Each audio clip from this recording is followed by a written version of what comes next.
இருக்கின்ற குழப்பங்களுக்காக அந்த கட்சி இன்றைக்கு பட்டிமன்றம் நடத்தி கொண்டிருக்கிறது. நாம் செய்த சாதனைகளை, நம் தாயினுடைய சிறப்புகளை சொல்வதற்கு நாம் பட்டிமன்றம் நடத்தி கொண்டிருக்கிறோம். இந்த பட்டிமன்றத்தை தலைமையேற்று நடத்துவதற்கு, நடுவராக இருந்து நடத்துவதற்கு நம்முடைய கழகத்தினுடைய இலக்கியணி செயலாளர் தமிழ்நாடு முழுவதும் மரியாதைக்குரிய அக்கா வளர்மதி அவர்களை நாவுக்கரசி என்று தமிழ்நாட்டில் இருக்கின்ற நாட்டு மக்கள் அத்தனை பேரும் அழைத்துக் கொண்டிருக்கிறார்கள். இன்றைக்கு புரட்சி தலைவி அம்மா அவர்களை பொறுத்தளவில் இன்றைக்கு அனைத்து இந்திய அண்ணா திராவிட முன்னேற்ற கழகத்தை இன்றைக்கு ஆற்றல் மிக்க பிரச்சார இயக்கமாக, ஆற்றல் மிக்க இயக்கமாக இன்றைக்கு நாடாளுமன்ற தேர்தலை நோக்கி நம்முடைய களத்திற்கு கொள்கை முழக்கத்தை செய்வதற்கு இன்றைக்கு கழக இலக்கிய முனைப்போடு நம்முடைய நாவுக்கரசி அக்கா வளர்மதி அவர்கள் தலைமையிலே தயாரித்துக் கொண்டிருக்கிறார்கள். அந்த வகையில் இன்றைக்கு இந்த மாவட்டத்தில், குறிப்பாக ஆவடியில் இப்படி ஒரு பட்டிமன்றத்தை நடத்துவதற்கு அனுமதித்த புரட்சி தலைவி அம்மா அவர்களுக்கும், அதற்கு வழிகாட்டிய நம்முடைய கழகத்தினுடைய இலக்கிய செயலாளர் மரியாதைக்குரிய அக்கா நாவுக்கரசு வளர்மதி அவர்களுக்கும் என்னுடைய நெஞ்சார்ந்த நன்றியை சொல்லி, இந்த நிகழ்ச்சிக்கு நடுவராக இருந்து நம்முடைய சமூக நலத்துறை அமைச்சர் மரியாதைக்குரிய அக்கா வளர்மதி அவர்களை தலைமையேற்ற நடுவராக இருந்து நடத்தி தர வேண்டும் என்று உங்கள் சார்பாக வேண்டுகோளை வைத்து, இந்த நிகழ்ச்சியிலே புரட்சி தலைவி அம்மா அவர்களை இந்தியாவின் பிரதமராக வேண்டும் என்று இந்த நாடே விரும்புவதற்கு காரணம் அறிவாற்றல், அறிவாற்றல், அறிவாற்றல் என்று ஆணித்தரமாக ஓங்கி விழிப்பதற்கு முடிக்க சொல்லிட்டு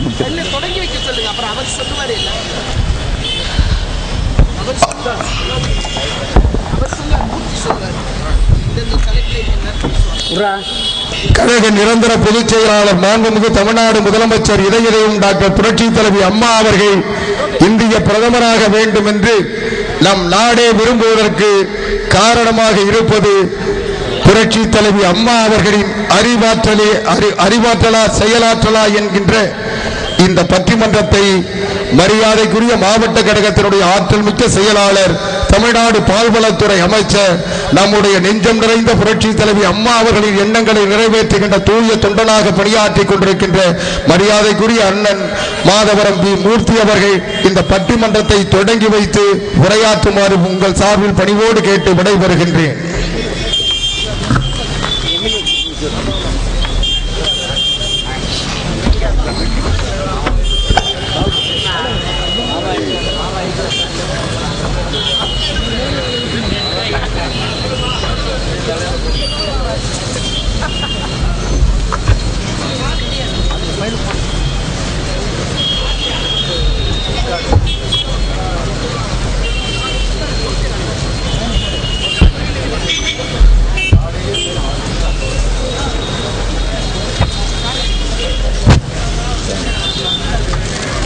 हमारे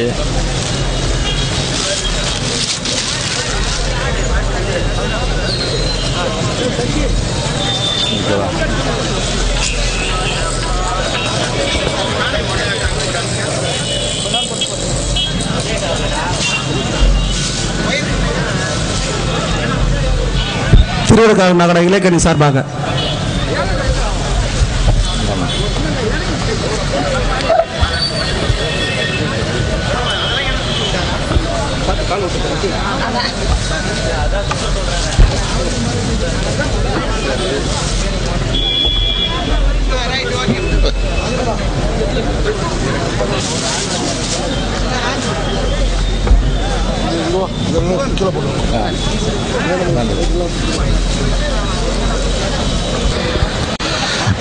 கழகத்தின் நிரந்தர பொதுச் செயலாளர்,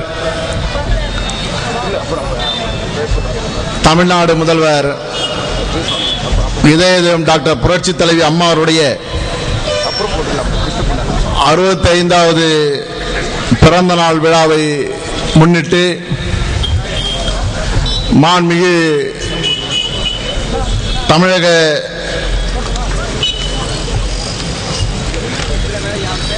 முதல்வர் அவர்களுடைய சிறப்பை இங்கு எடுத்துரைக்கின்ற வகையிலே அவருடைய ஆட்சி முறையை பற்றியும் மக்களிடத்திலே அவர்கள் வைத்திருக்கின்ற பாசம், அணுகுமுறை,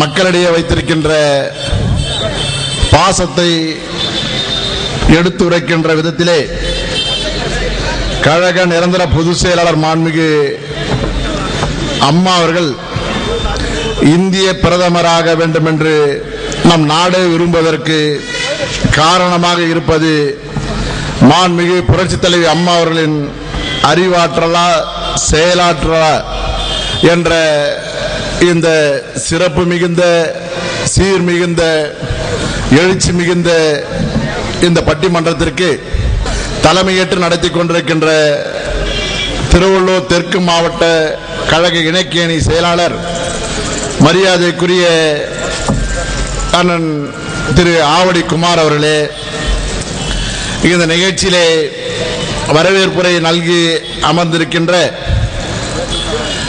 இந்த தொகுதியினுடைய சட்டமன்ற உறுப்பினரும்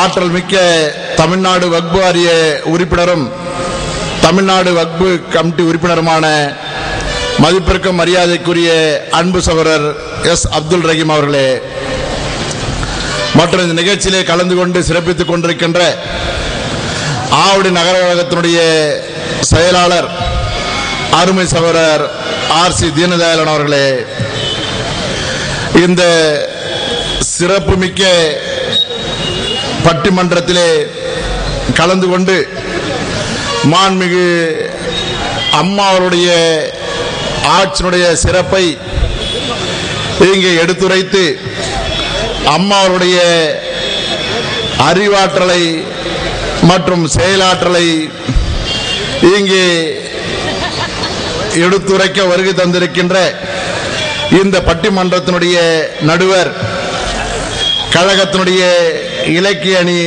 செயலாளர், மாண்புமிகு சமூக நலம் மற்றும் சத்துணவு திட்டத்துறை அமைச்சரும் நாவுக்கரசுமான மதிப்பிற்கும் மரியாதைக்குரிய அக்கா அவர்களே, மற்றும் இந்த நிகழ்ச்சியிலே இங்கே மாண்புமிகு அம்மா அவர்கள் இந்திய பிரதமராக இந்த நாடு விரும்புவதற்கு காரணம் அறிவாற்றலே என்று எடுத்துரைத்து இங்கே வாதாட வந்திருக்கின்ற மதிப்பிற்கும் மரியாதைக்குரிய தலைமை கழகத்தினுடைய நட்சத்திர பேச்சாளர், நடிகர், மரியாதைக்குரிய அண்ணன் திரு ராமராஜன் அவர்களே, மற்றும் அறிவாற்றலை என்று எடுத்துரைக்க வருகை தந்திருக்கின்ற தலைமை கழகத்தினுடைய ஆற்றல் மிக்க நட்சத்திர பேச்சாளர், மரியாதைக்குரிய அண்ணன் திரு கோபி டி காளிதாஸ் அவர்களே, அதே போன்று வருகை தந்து சிறப்பித்துக் கொண்டிருக்கின்ற தலைமை கழகத்தினுடைய பேச்சாளர், மரியாதைக்குரிய சகோதரி நூர்ஜஹான் அவர்களே, இவர்களுக்கு எதிராக இங்க கருத்து, அதாவது அறிவாற்றலே என்று சொல்வதற்கு இல்லை இல்லை செயலாற்றலே என்று எதிராக, கட்சியில் எதிராக அல்ல, நாங்கள் எல்லோரும் அம்மா அவர்களுக்கு தொண்டர்கள். அந்த வகையிலே இங்கு செயலாற்றலே என்று எடுத்துரைக்க இங்கே வருகை தந்து அமர்ந்து கொண்டிருக்கின்ற தமிழ்நாடு சமூக நலவாரிய தலைவர், மரியாதைக்குரிய CR சரஸ்வதி அவர்களே, தலைமை கழகத்தினுடைய பேச்சாளர் திரு மரியாதைக்குரிய நெத்தியடி நாகையன் அவர்களே, மற்றும் இங்கே வருகை தந்து இங்கே எடுத்துரைக்க வருகை தந்திருக்கின்ற தலைமை கழகத்தினுடைய நட்சத்திர பேச்சாளர், மரியாதைக்குரிய திரு மதுரை அண்ணன் மதுரை இளவரசன் அவர்களே, மற்றும் இந்த நிகழ்ச்சியிலே கலந்து கொண்டு சிறப்பித்துக் கொண்டிருக்கின்ற திருவள்ளூர் வடக்கு மாவட்ட இலக்கியனுடைய செயலாளர் அண்ணன் கோவி நாராயணமூர்த்தி அவர்களே, மற்றும் வருகை தந்து சிறப்பித்துக் கொண்டிருக்கின்ற மாவட்ட கழகத்தினுடைய அவைத்தலைவர் அண்ணன் NK கிருஷ்ணகுமார் அவர்களே, மற்றும் வருகை தந்து சிறப்பித்துக் கொண்டிருக்கின்ற மாவட்டத்தினுடைய இளைஞனுடைய செயலாளர் MR ஆறுமுகம் அவர்களே, மாணவர்களுடைய செயலாளர் மரியாதைக்குரிய மைக்கேல் ராஜ் அவர்களே, மற்றும் இங்கே வருகை தந்திருக்கின்ற மாவட்ட மகளிர் அணியுடைய செயலாளர் சகோதரி S பாத்திமா பிபி அவர்களே, மற்றும் மாவட்ட தொழிற்சங்க செயலாளர் முல்லை தயாளன் அவர்களே, மற்றும் இங்கே வருகை தந்திருக்கின்ற தொகுதி கழக செயலாளர் அவர்களே, மற்றும் இங்கே வருகை தந்திருக்கின்ற இந்த ஆவடி நகர கழகத்தினுடைய 48 வட்டாய கழகத்தினுடைய செயலாளர்களே, நிர்வாகிகளே, மற்றும் வருகை தந்திருக்கின்ற நகராட்சியினுடைய கவுன்சிலர் மாமன்ற உறுப்பினர்களே, மற்றும் மகளிர் அணியை சேர்ந்த சகோதரிகளே, மற்றும் இங்கே வருகை தந்திருக்கின்ற இந்த தொகுதியினுடைய கழகத்தினுடைய அன்பு சகோதரர்களே, மற்றும் அண்ணன் தர்மலிங்கம் அவர்களே, மற்றும் இந்த நிகழ்ச்சியிலே நன்றியுரை நல்க இருக்கின்ற சகோதரர் PM சார்லஸ் அவர்களே, V கார்த்திகேயன் அவர்களே, வெங்கடேசன் அவர்களே, சேகர் காந்தி அவர்களே, R விஜயன் அவர்களே, B சுந்தரராஜன் அவர்களே, MR பாலன் அவர்களே, மு ராஜேந்திரன் அவர்களே, மற்றும் இங்கே வருகை தந்திருக்கின்ற அத்தனை பேருக்கும் எங்களது முதற்கண் நன்றி கலந்த வணக்கத்தை தெரிவித்துக் கொண்டு, இன்று தமிழகத்தினுடைய முதல்வர் மாண்புமிகு அம்மா அவர்கள் இன்று தமிழகத்தை ஆண்டு கொண்டிருக்கின்றார்கள். தமிழகத்தை ஆண்டு கொண்டிருக்கின்றார்கள் என்றால் அது தமிழகத்தினுடைய பொற்காலம். ஏனென்றால் இன்று தமிழக மக்கள் மாண்புமிகு அம்மா அவர்கள் தமிழக முதல்வராக வர வேண்டும் என்று எதிர்பார்ப்போடு வாக்களித்தார்கள்.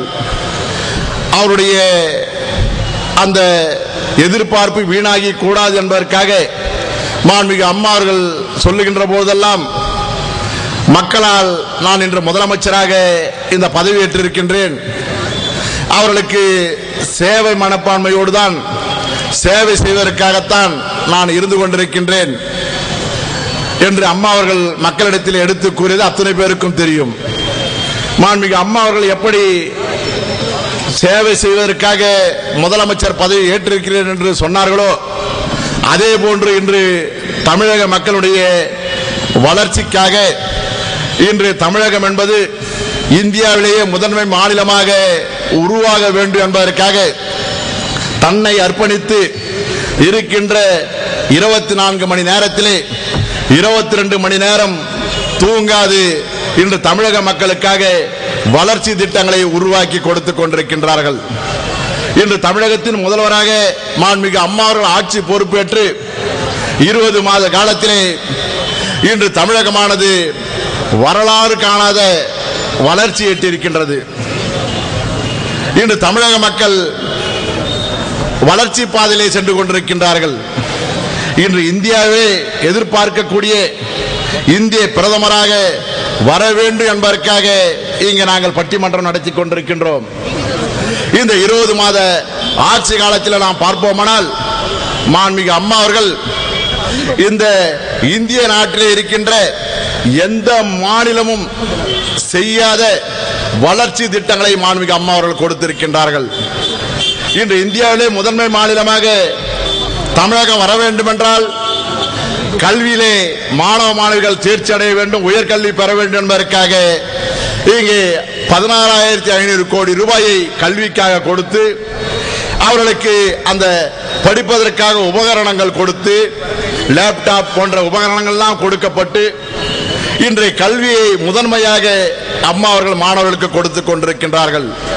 கல்வி என்பது உயர்ந்தால் இந்த மாநிலம் உயரும், கல்வி என்பது உயர்ந்தால் பொருளாதாரம் உயரும், பொருளாதாரம் உயர்ந்தால் மக்களுடைய வாழ்வு வளர்ச்சி பெறும். இதை மாண்புமிகு அம்மா அவர்கள் அறிந்தவர்கள். அதனால்தான் கல்விக்கு முதலிடம் கொடுத்துக் கொண்டிருக்கின்றார்கள். அந்த கல்விக்கு வளர வேண்டும் என்பதற்காக இன்று இந்தியாவில் இருக்கின்ற எந்த மாநிலமும் செய்யாத ஒரு திட்டத்தை அம்மா அவர்கள் இங்கே ஏற்பாடு செய்து, அதாவது கிட்டத்தட்ட 21,000 ஆசிரியர்களை ஒரே நாளில் இங்கே அம்மா அவர்கள் அந்த ஆசிரியர் நியமித்தார்கள். எந்த மாநிலத்திலும் 21,000 ஆசிரியர்களை ஒரே நாளில் நியமனம் செய்யப்படவில்லை. இதுவரை மாண்புமிகு அம்மாவுடைய ஆட்சி காலத்தில் 20 மாத ஆட்சி காலத்திலே 26,000 ஆசிரியர்களை பணி நியமனம் செய்திருக்கின்றார்கள். நீங்கள் சிந்தித்து பார்க்க வேண்டும். ஆசிரியர்கள் மாணவருடைய கல்வி வளர்ச்சிக்கு உதவுபவர்கள். அதற்காக அம்மா அவர்கள் செய்கின்றார்கள். அது மட்டுமல்ல, இந்த தமிழகம் அடித்தட்டிலே இருக்கின்றது. கடந்த ஆட்சியிலே இந்த நயவஞ்சக கருணாநிதி, மக்களை மதிக்காத கருணாநிதி, நச்சுப்பாம்பு கருணாநிதி மக்களை வளர்ச்சி பாதையிலே கொண்டு செல்லவில்லை, திட்டங்களை இங்கே தரப்படவில்லை. அதனாலே மக்கள் புறக்கணிக்கப்பட்டார்கள், தமிழகம் புறக்கணிக்கப்பட்டது. இன்று மாண்புமிகு அம்மா அவர்கள் அவர்களுக்காக எத்தனை திட்டங்களை கொடுத்துக் கொண்டிருக்கின்றார்கள். விலையில்லா அரிசி, அதே போன்று அந்த முதியோர் உதவித்தொகை, அதே போன்று அந்த திருமணமான பெண்களுக்கு 25,000 ரூபாய், 50,000 ரூபாய், 4 கிராம் தங்கம், அங்கே கிராமப்புறத்திலே கறவை மாடுகள், 4 ஆடுகள், இப்படி பல வகையான அந்த வளர்ச்சி திட்டங்களை மாண்புமிகு அம்மா அவர்கள் கொடுத்துக் கொண்டிருக்கின்றார்கள். இதை விரிவாக இங்கே வருகை தந்திருக்கின்ற அக்கா அவர்கள் விரிவாக பேசுவார்கள். இப்படியெல்லாம் வளர்ச்சி பாதையை கொண்டு சென்று கொண்டிருக்கின்றார்கள். இன்று இந்தியாவில் இருக்கின்ற அத்துணை மாநிலங்களும் பார்க்கின்றது. அங்கே தமிழகத்திலே மாண்புமிகு அம்மா அவர்கள் ஆட்சி செய்து கொண்டிருக்கின்றார்கள். அங்கே அறிவாற்றலோடு, செயலாற்றலோடு, செயல்திறன் மிக்கவராக, இங்கே எதற்கும் அஞ்சாத தன்னிகர் பெற்ற தலைவியாக, ஒரு சிங்கமாக தமிழகத்தை ஆட்சி நடத்தி கொண்டிருக்கின்றார்கள் என்று இந்த இந்தியாவில் இருக்கின்ற அத்தனை மாநில முதல்வர்களும் இன்று உற்று நோக்கி கொண்டிருக்கின்றார்கள். இந்த தைரியம், இந்த துணிச்சல், இந்த செயல்திறன் இந்த இந்தியாவில் இருக்கின்ற எந்த மாநில முதல்வருக்கும் கிடையாது. இதை நாங்கள் ஆணித்தரமாக எடுத்துக்கொள்ள சொல்ல கடமைப்பட்டிருக்கின்றோம். உதாரணத்திற்கு ஒன்றே ஒன்று, இன்று இந்த நாட்டை காங்கிரஸ் ஆட்சி, சோனியா ஆட்சி, அவருக்கு பொம்மையாக இருந்து கொண்டிருக்கின்ற மன்மோகன் சிங் ஆண்டு கொண்டிருக்கின்றார். அதற்கு கைகட்டி சேவகம் பார்த்துக் கொண்டிருக்கின்றார் இங்கே இருக்கின்ற நயவஞ்சக நச்சுப்பாம்பு கருணாநிதி. எதையும் எதிர்ப்பதில்லை, தமிழகத்திற்காக எது வேண்டும் என்று கேட்பதில்லை. இப்படி ஒரு ஆட்சி நடைபெற்றுக் கொண்டிருக்கின்றது. இந்த தமிழகத்தினுடைய வளர்ச்சிக்காக, தமிழகத்தினுடைய அந்த திட்டங்களை கொண்டு சென்று அங்கே பேசுவதற்காக மாண்புமிகு அம்மா அவர்கள் செல்லுகின்றார்கள். அங்கே அனைத்து முதல்வர்களும் அங்கே அமர்ந்து கொண்டிருக்கின்றார்கள். அங்கே 12வது திட்டக்குழு அந்த கூட்டத்திலே, வளர்ச்சி கூட்டத்திலே அங்கே அம்மா அவர்கள் பேசுவதற்கு வாய்ப்பு கொடுக்கப்படுகின்றது. மாண்புமிகு அம்மா அவர்கள் பேசுகின்றார்கள். இங்கே கூட இங்கே துவக்கி வைப்பதற்காக என்னை அழைத்தார்கள் மாண்புமிகு அக்கா அவர்கள். இங்க எனக்கு கொடுக்கப்பட்ட நேரமோ 2 நிமிடம் 3 நிமிடம். ஆனால் அதையும் மீறி நான் பேசிக் கொண்டிருக்கின்றேன். பேசட்டும் என்று அக்காவை விட்டுக் கொண்டிருக்கின்றார்கள். ஆனால் ஒரு மாநில முதலமைச்சர், அதுவும் ஆற்றலும் செயல்திறனும் மிக்க ஒரு முதலமைச்சர், தமிழ்நாட்டினுடைய வளர்ச்சிக்காக பாடுபட்டுக் கொண்டிருக்கின்ற முதலமைச்சர், தன்னையே அந்த நாட்டினுடைய மக்களாக நினைத்துக் கொண்டு ஆட்சி செய்து கொண்டிருக்கின்ற முதலமைச்சர், இன்று தமிழ்நாட்டிலே மின்சாரம் தட்டுப்பாடு, அதற்கு அந்த காங்கிரஸ் ஆட்சி காரணம். அதே போன்று காவிரியில் நீர் வரவில்லை, அதற்கு காங்கிரஸ் ஆட்சி காரணம். அந்த முல்லை பெரியார் அணை நீர் அணை உயர்த்தப்படவில்லை, அதற்கு காங்கிரஸ் ஆட்சி காரணம். இன்று ரேஷன் கடையிலே அங்கே மண்ணெண்ணெய் வரவில்லை, அதற்கு காங்கிரஸ் ஆட்சி காரணம். இப்படி தமிழகம் வஞ்சிக்கப்படுகின்றது. அதை எடுத்து சொல்வதற்காக மற்றும் வளர்ச்சி பாதைகளுக்காக அம்மா அவர்கள் அங்கே பேசுவதற்கு அந்த ஒதுக்கப்படுகின்ற நேரத்தில் பேசுகின்ற பொழுது அங்கே இங்கு பட்டிமன்றம் நடப்பது போல அங்கே அம்மா அவர்கள் பேச ஆரம்பித்தவுடன் அங்கே பேசுவதற்கு எழுந்து நிற்பதற்கு ஒரு நிமிடம், பேசுவதற்கு 10 நிமிடத்திலே அங்கே மணி அடிக்கப்படுகிறது. ஒரு தமிழ்நாட்டினுடைய திட்டத்தை, வளர்ச்சியை பேச வேண்டும் என்றால் எவ்வளவு நேரம் வேண்டும் இங்க இருக்கின்ற மக்கள் சிந்தித்து பார்க்க வேண்டும். 10 நிமிடம் ஒரு மாநில முதல்வர் சென்னையிலிருந்து டெல்லிக்கு சென்றிருக்கின்றார். அங்கே என்னென்னவெல்லாம் பேச வேண்டும் என்று எத்தனை நாள் அம்மா அவர்கள் நினைத்திருப்பார்கள், எந்த திட்டத்தை பேச வேண்டும் என்று அம்மா அவர்கள் வகுத்திருப்பார்கள்.